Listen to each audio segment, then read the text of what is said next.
IARPIC, as all of you know it, is the Interagency Arctic Research Policy. When we started working on the plan, or when the current plan came out in 2017, I think, there were 14 federal agencies that were part of this, part of IARPIC. Right now, we have 17 federal agencies, departments, and offices that are part of the IARPIC.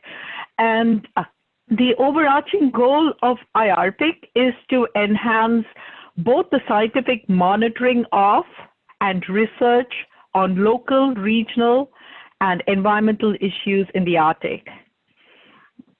So if we go to the next, this is just to give you an overview of IARPIC as we start things off. Oops, sorry, it's just something at my end. Okay, so if you look at this slide, you see that IARPIC is prominently part of the executive branch, and it is a committee that responds to the Office of Science and Technology Policy, and it directly responds to the Committee on Environment, Natural Resources, and Sustainability. IARPIC became a part of this and the National Science and Technology Council in 2011. And so IARPIC operates under the guidelines of the NSTC, or the National Science and Technology Council, and it reports directly to the Committee on Environment. Next slide, please.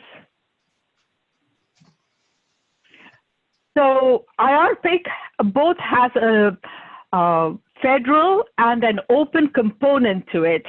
The federal component responds to the needs of the federal agencies, while the open component has brings in these in the collaboration teams and tries to bring in interactions across the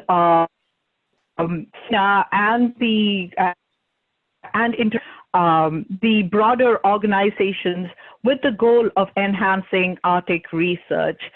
So if you look at this particular slide, you do see that there are many collaboration teams. I don't know whether you can see my pointer, I guess not. So the slide on the pictorial on the right actually shows you the different collaboration teams, and there are 9 collaboration teams there. And these 9 collaboration teams correspond to 9 goals that are part of the current Arctic research plan.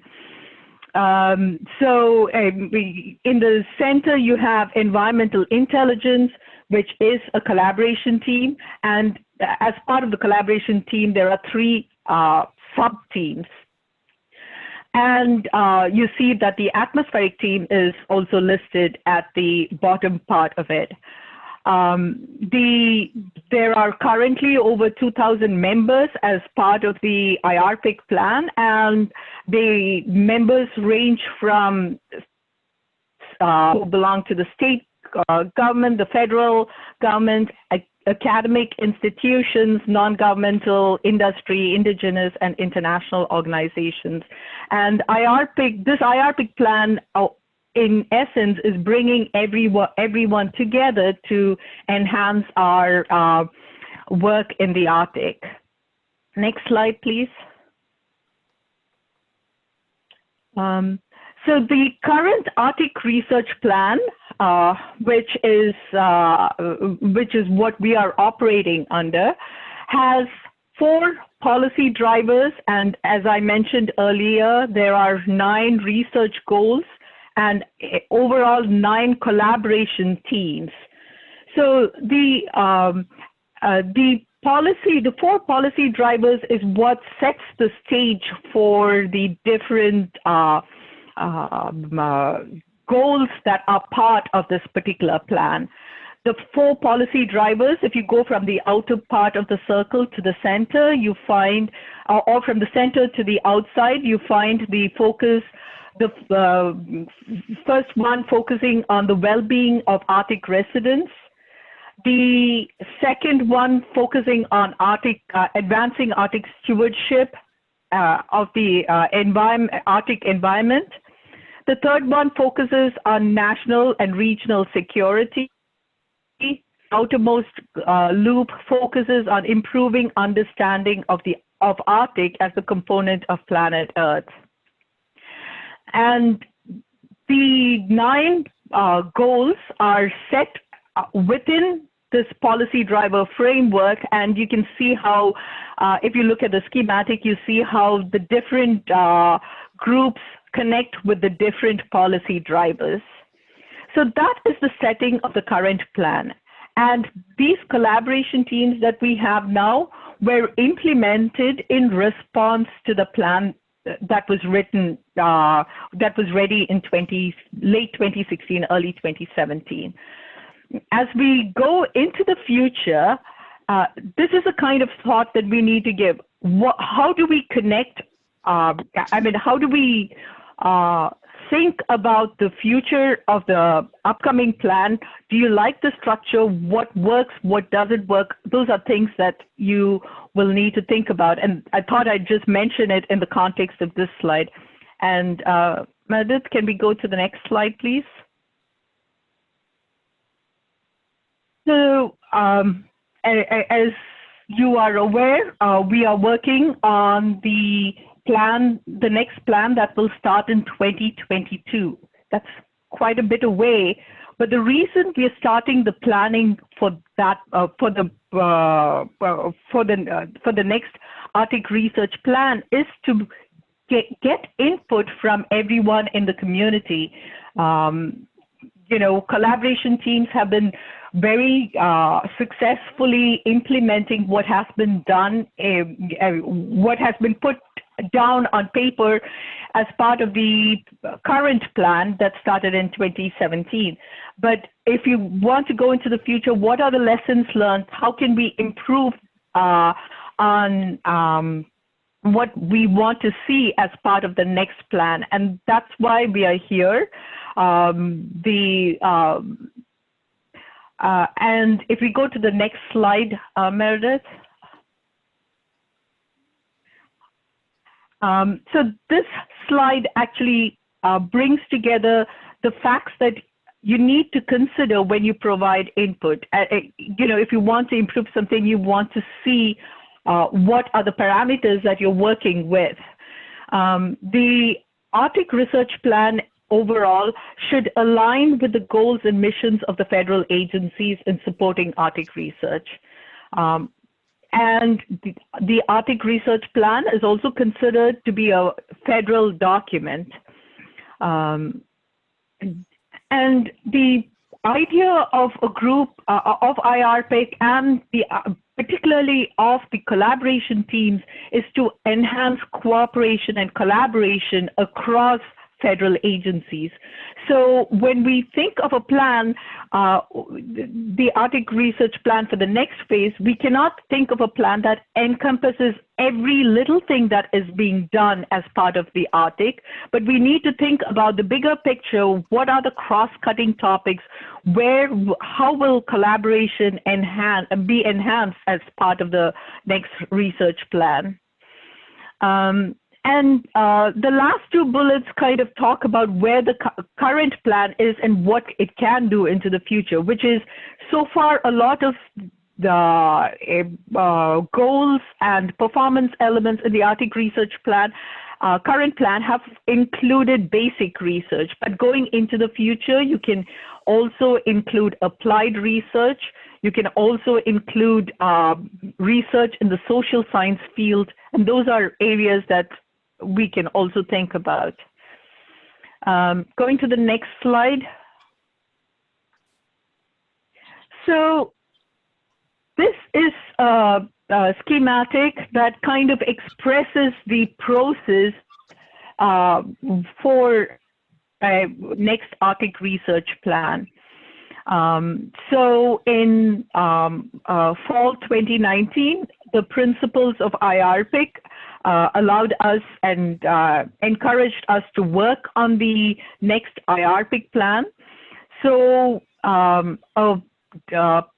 Plan Development Steering Group was formed, and I'm part of it.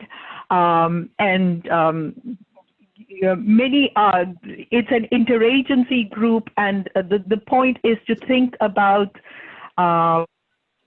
how with the community to get your input, and so as part of the steering group, two smaller committees also were formed, one focusing on outreach and engagement with the community, and another that focuses on the planning of a workshop that will be conducted in September this year.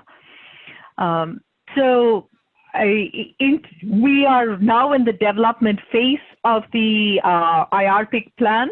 All of you must be aware that there is a Federal Register notice that is out there where people can provide input. The date of that has been extended to August 3rd.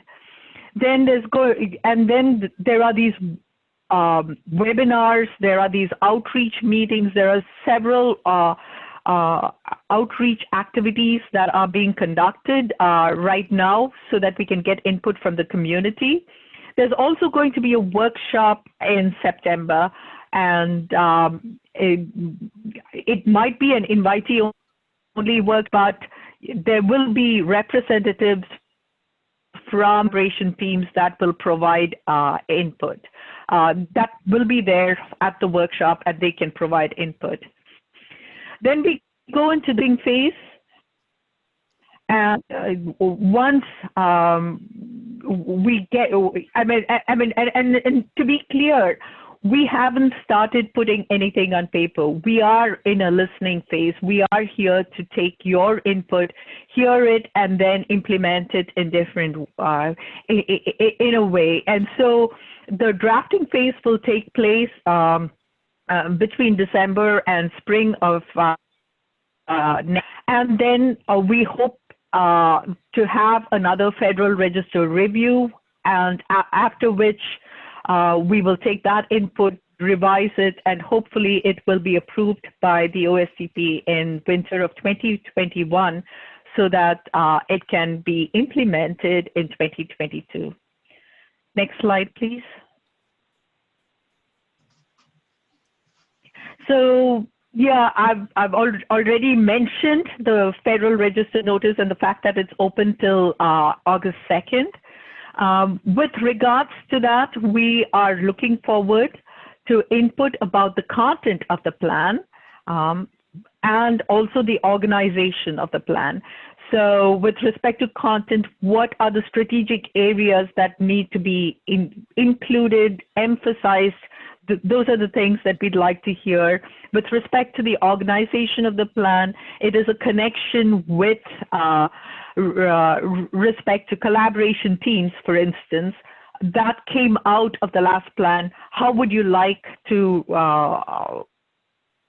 forward with respect to the next plan? That's something that you'll be able to provide input as part of the Federal Register notice too. And also today's discussions. So next slide, please. So the ways to contribute in both individually and as a team could be through the Federal Register notice. There's the email that you can send your input to. There's also an online form. And I think a link for this will be, I think Meredith could post a link for it in the chat box too.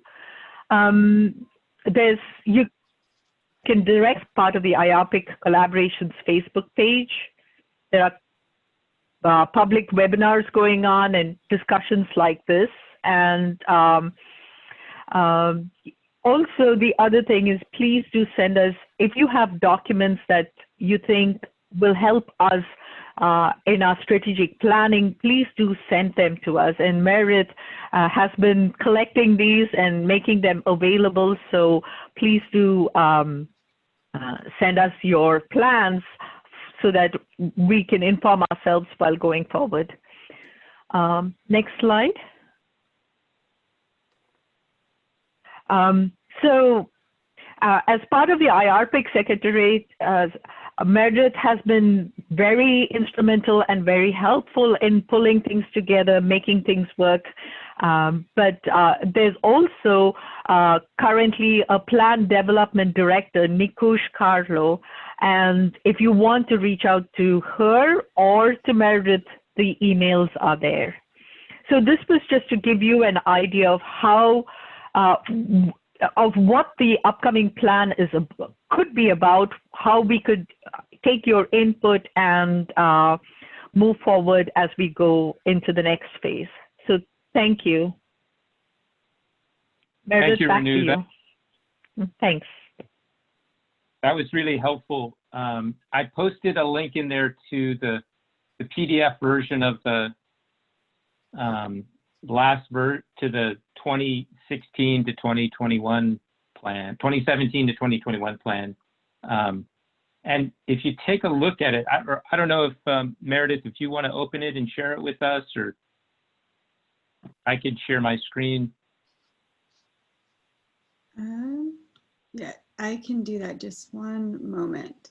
I'm also putting here in the chat a link to the plan development page that Renu mentioned, where all of the different links to the Federal Register, the online form, they're all there for you. There's places, yeah, this is a good place to go. And it's got a link to the previous plan and all the previous plans. So, Barry, this is Japper.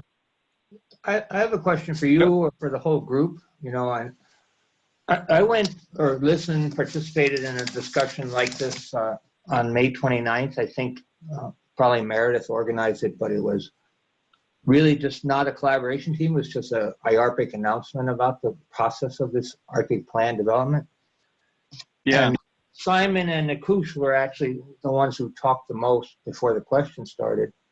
And one thing that Simon seemed to be saying, and I think Renu just said it again, that the whole plan could be rechanged, that the 4 policy drivers may or may not survive, and the 9 goals may or may not survive. And I'm wondering, how radical do you think this new plan may depart from the current one, or is it much easier just to tweak it, right? I mean, there is a temptation to kind of update the current plan since it has had some benefits. And that's a question for you in particular, but for anybody else on the call. And then a related thing, and I don't know where they fit in the scheme, but at that meeting, there was some discussions about emerging themes that might inform the plan that really didn't fit at all in the 2017-2021 theme or format of the layout of it, the organization.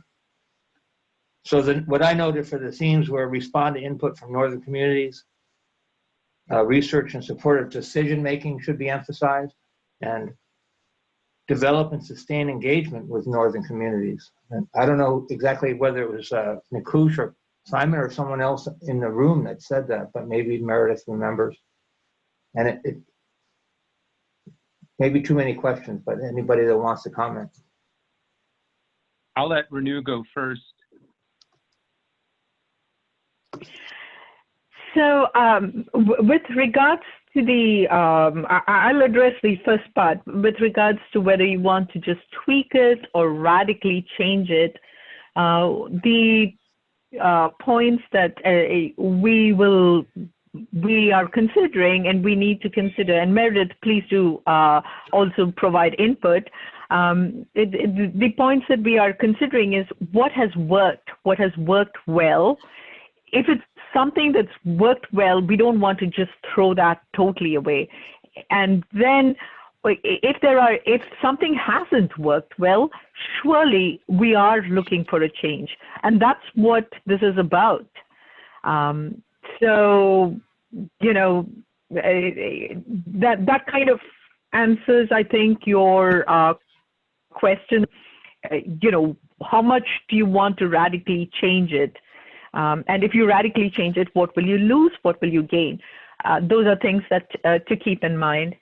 And about emerging themes, yes, it would be useful to have emerging themes, and that is something that needs to come out not only in this discussion, but if you can go and provide your input as to what themes you think about, and if you have a particular topic that you would like to see, why do you want to see it? And if you provide that input, it gives us more of a way of responding to it. But it's not just one person responding, it's the whole group. So. Thank you, Renu. That's really helpful. And I agree that when you look at those 4 general ideas, it was sort of the global climate, the global Earth system, and then security, stewardship, and well-being. I'm sure elements of all that will be sustained, but folding in these emerging themes might, change how we interpret. Well, certainly would change the different performance elements. And one of the things some of you may not realize, when you look at this Arctic research plan, it contains every performance element in there as one of the goals for the next 5 years. And so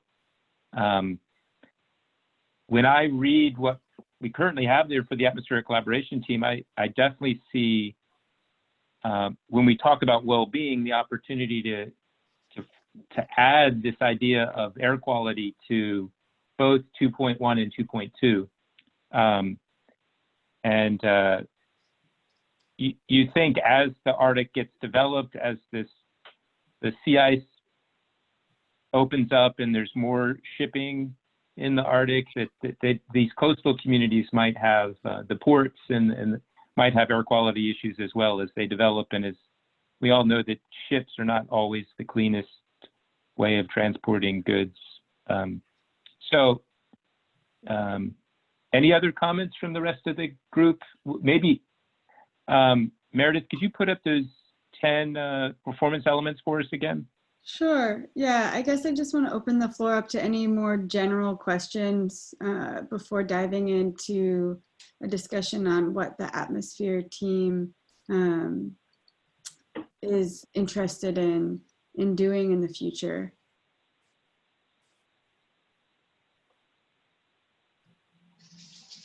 Well, this is Bill Rash, and just to kind of follow up on Jack's questions and Renu's response a little more, it was to ask, can you explain the process of, how the assessment and the revisions are going to be made?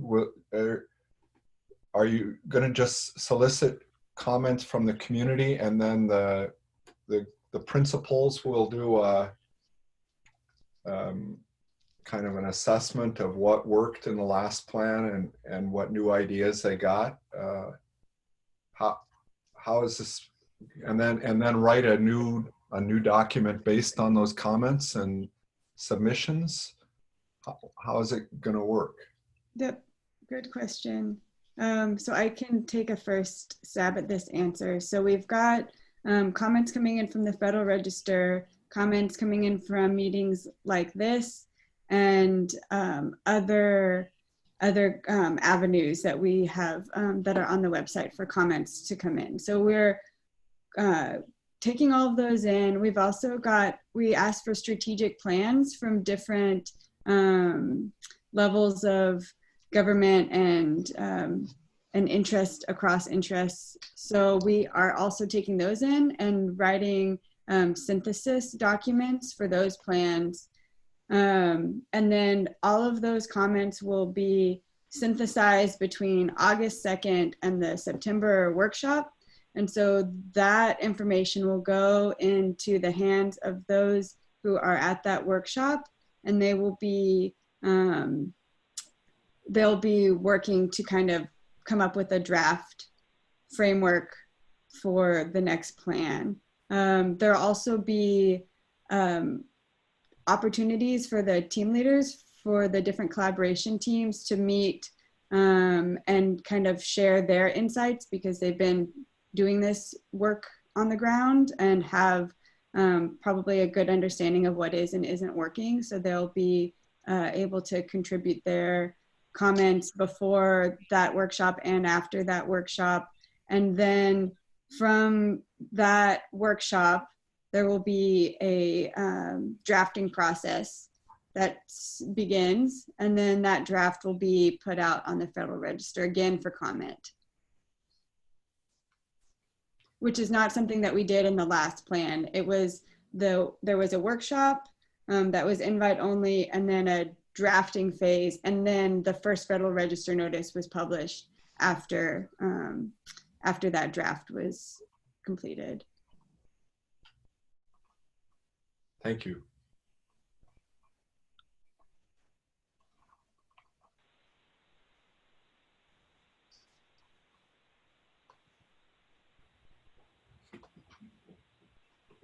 Renu, did you want to add anything to that?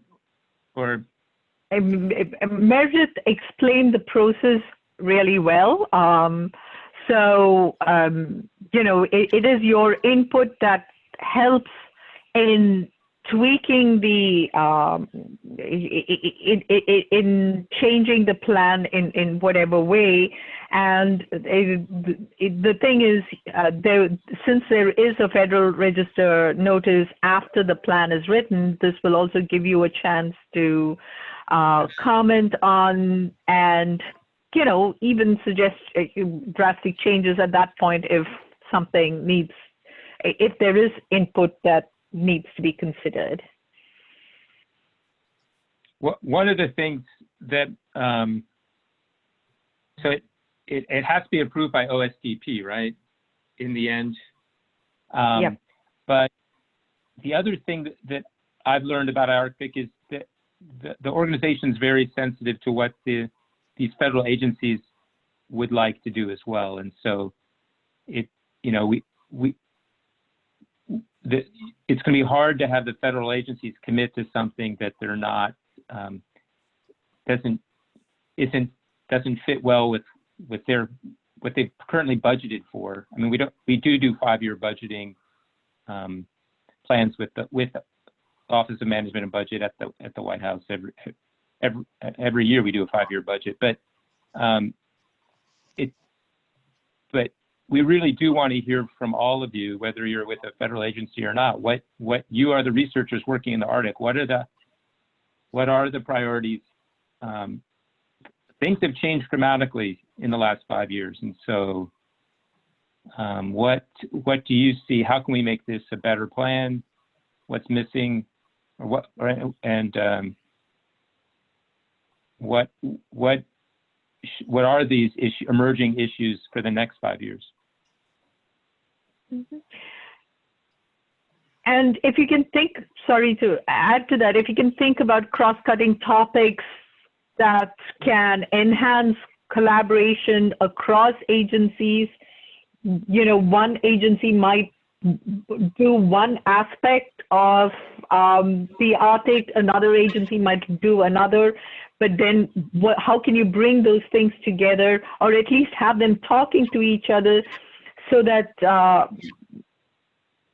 you know, if it cannot make a drastic change, sometimes not, but if it cannot make a drastic change, at least inform how collaboration can bring in better science.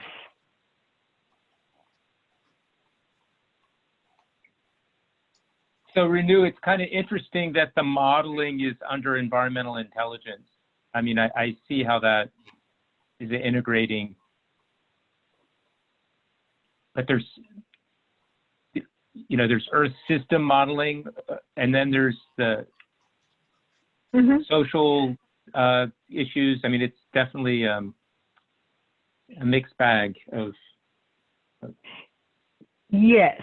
And that is something that, you know, I invite you to attend the similar listening session as part of the modeling team. I'm sure there are questions and things that are coming up as, you know, is it just environmental intelligence or, you know, there is a lot of modeling cross-cuts so many aspects. And if you don't look at the total integrated sum in its whole view, you lose a lot of it. So how do you make sure that you keep that, as well as being, you know, we've had joint collaboration teams with the atmospheric team. We've had, I mean, modeling has had extensive meetings with different collaboration teams itself, and that is good. But in terms of environmental intelligence, the topic, maybe something more could be done if we were just going to be in there. I mean, those are things that we will be discussed more in the as part of this similar listening session as part of modeling. But modeling, I'm very certain, is very interested in collaborating with all of you, and I know that I think you had a recent Mosaic meeting too, or there is one coming up. Yeah, we were going to do it this month, and we postponed it to talk about the plan. But yeah, I think it's still scheduled for next week. I think we're just pushing everything to the right next month. So, and working together with atmospheric team is something that modeling is happy to do.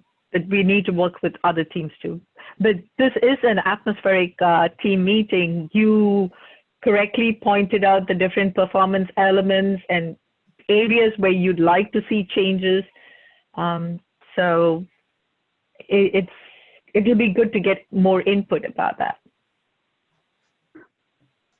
So this is Jack again. One thing that I think needs to be somehow brought into the plan is that the rapid pace of change in the Arctic, both in the, Barry mentioned the potential for enhanced and much greater shipping and development, industrialization, as well as the really scary climate changes that we're seeing happen in sea ice and permafrost and all this, having an impact on atmospheric composition with definite knock-on effects both on air quality and climate feedback.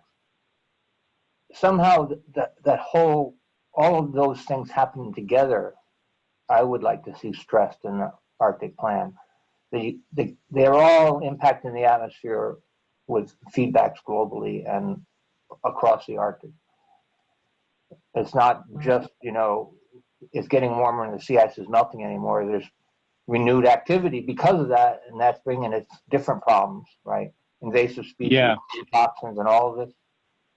Not just the atmosphere, it's the whole system, but the atmosphere definitely is a big player in all of it. And that's the question, Simon hinted that, it's not impossible that there could be less than 9 goals. There could be 3 or 4 or 5 really big goals that fold in everyone, or maybe 9 goals is good, or maybe there should be 12, right? Because they map onto different groups. But a big goal could have a piece of every current working group, I think. Collaboration teams on that. It's a very important and nice idea that you put out there, which is what happens of the Arctic and how does it influence the different systems. And that could be even viewed as a cross-cutting goal that different groups contribute to. I mean, it may not be a goal in terms of what the current, but it's a science theme that can be put out as a cross-cutting topic that will bring out the strength of us all spending time to talk about these issues and move these issues forward. So it's a very good point. A cross-cutting theme like that is good. I like it. And along the same line, I was wondering if IRPEC could consider like a comparison or contrast to changes in the Southern Hemisphere or Antarctica. There are often studies like you can compare Arctic change to Antarctic change. So, our models are global. Our satellites are measuring both hemispheres. So, of course, we're going to, and there's potential linkages as well. So when we were talking about the Arctic ozone depletion, we were comparing to the Antarctic ozone hole. It was an unusually large Arctic ozone minimum and an unusually small Antarctic ozone hole this year. So we're always going to be comparing them, but it's not going to be one of our primary research objectives. Yeah. Mm-hmm.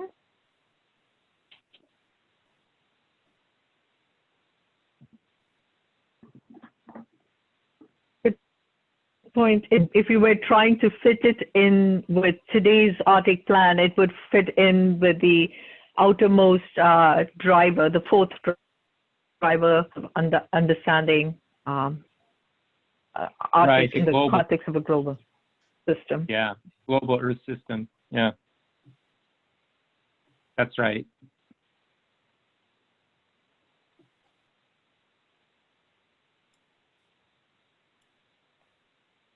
Yeah,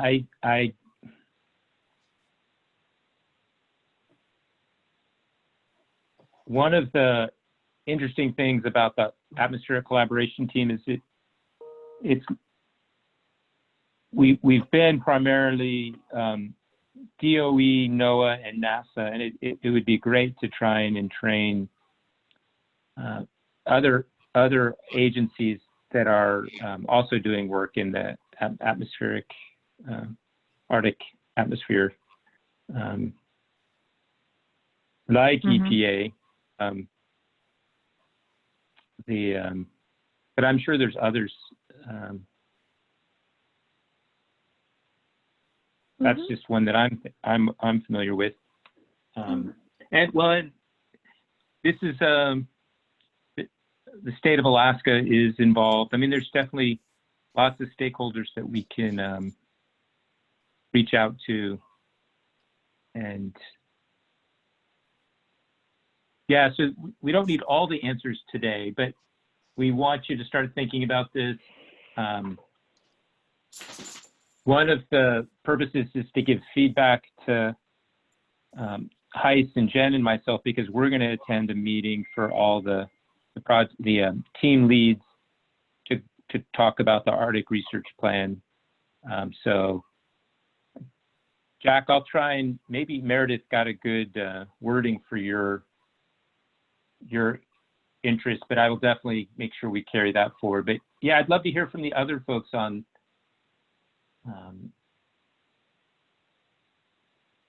Phil and Russ. What do you guys think? Right, I've said more than enough, and I think we will try to send something to IARPC, Kathy and I, from the UNH group that maybe includes that and some other things. But it'd be great to hear from others on today's call.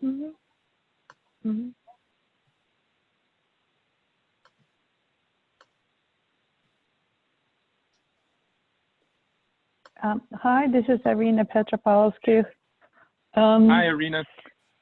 Yeah, I just wanted to add a couple of things that there are various other projects that have been in plans for studying the transport into the Arctic that Chuck Brock was going to lead. I don't really know exactly what's happening in this moment. I'm sure that a lot of campaigns have been postponed.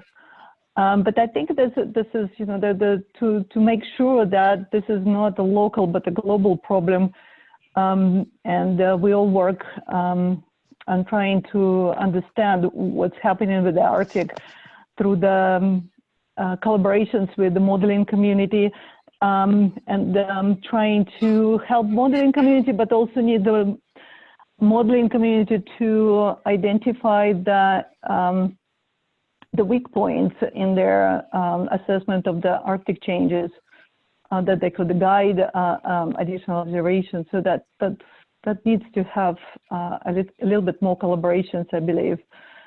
I've been working with a couple of modeling communities, and you know, a lot of stuff is improving. You know, like we've started seeing that some of the models start to add ice chemistry and you know, elements, boundary layer, etc., in their modeling efforts. But I think that needs to be pushed a little bit more. And quite often they just don't have a very good observations to start with.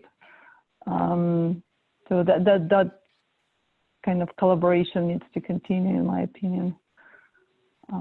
Thank you. Yeah, that's a good point, Irina. And the PACES activity, IDAC, there's definitely a lot of interest in the Arctic, and we all know that the pollution that's in the Arctic all didn't come from the Arctic, and so a better understanding of the transfer and then of course patterns. yeah, and the feedback on climate. Yeah, this is.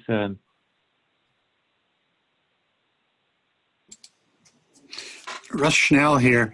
Are we going to be looking at any cooperation with the Russian people on both planning and future measurements? So without either the data coming from them or measurements that we cooperate with in the Arctic along their shoreline and in their atmosphere, we are really at a disadvantage trying to study and understand what's really going on up there.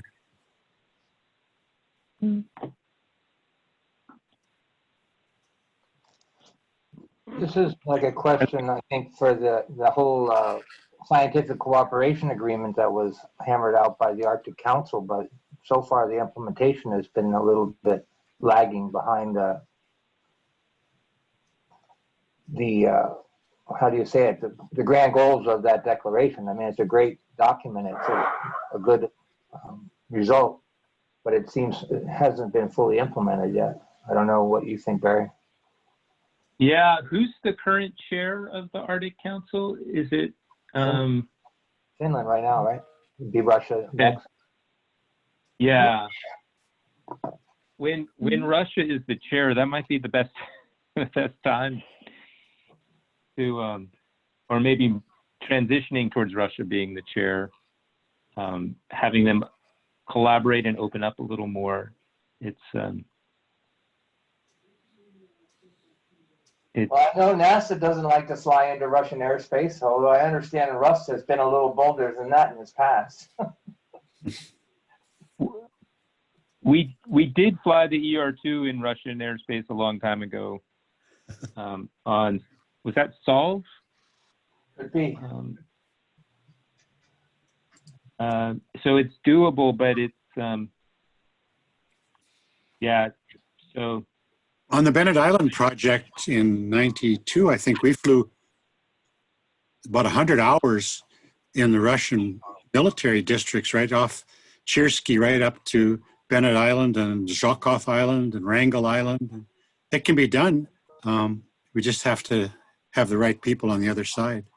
Weren't you using their airplanes, I thought, out of Chersky? You were leasing their planes, or was it? Yeah, no, we've packaged our equipment up, flew it to Nome, got it over to Providenia. They flew down with a huge transport, picked it up. We installed it in their aircraft in Chersky.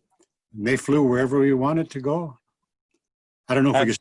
That's good. Possible. Yeah, that's a good strategy.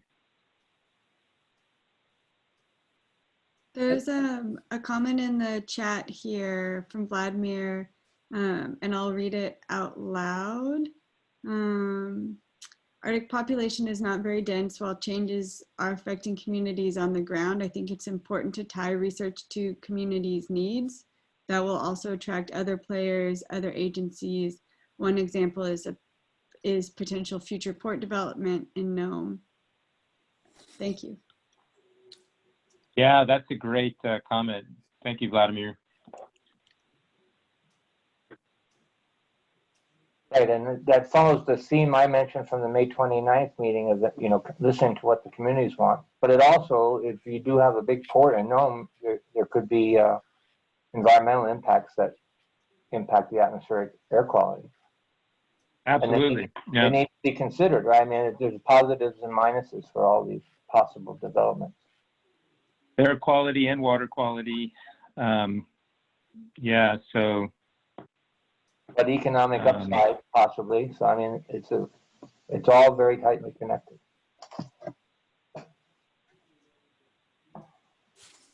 Are there And other, this, oh, go ahead, please. yeah, this is Hailong again. So wondering if there's any consideration of like volcanic eruption or stratospheric geoengineering, that type of research, see the impact on the Arctic. Yeah, so I don't know if we're ready to encourage those activities, but certainly studying them is a good thing that we need to do. With the lower solar angles in the Arctic, I don't know if the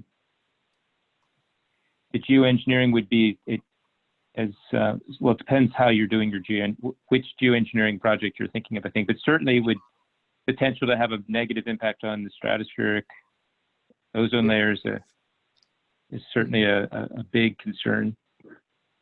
Yeah, I was talking about the stratospheric sulfur injection. Yeah. Yeah.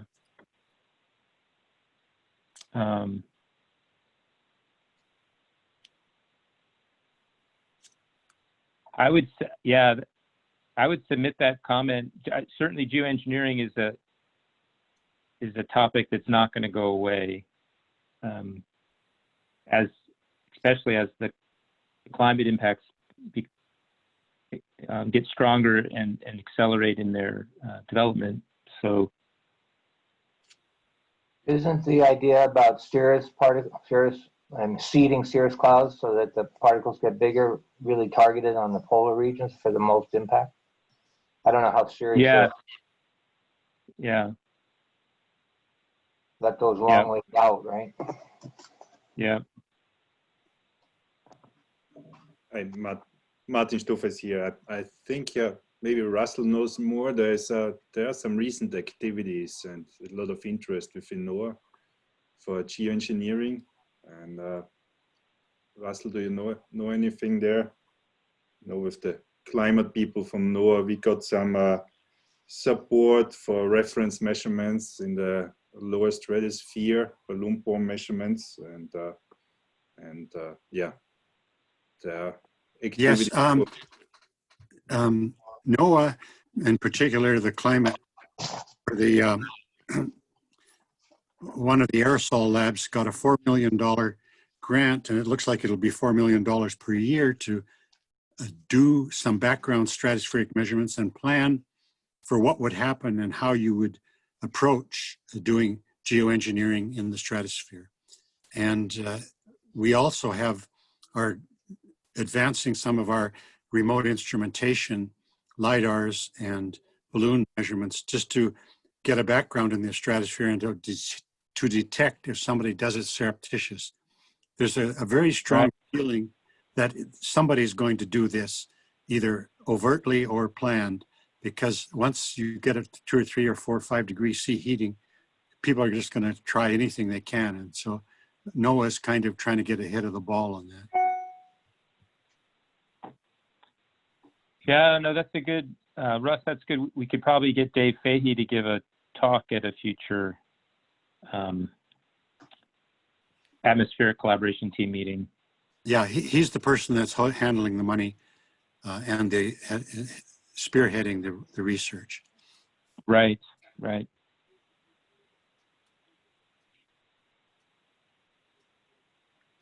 Oh, I see how we're already over our time. Well, is there any last, I appreciate all this input. I've been making notes, and so I'm sure Meredith has done a better job than I have. These are all good topics. I appreciate Renu. Thank you so much for joining us and giving that overview of the process. That's really helpful. Anytime over the next several months, submit the content online. In the next couple of weeks, if you want something for myself or Jen or Heist to bring to the Arctic meeting about this plan, shoot us an email. And also ideas you have for future meetings, don't be shy about that. And you can bring up at our next meeting a month from now. Meredith, do you have the date handy? Just give me 1 second. If it is on the normal day, it would be July 28th, July 28th. Okay. I don't see any reason why we shouldn't do it on July 28th right now. Look forward to seeing everybody in a month, and thank you for your time, and yeah, have a great week. Thank you so much, everybody. Thank you. Bye.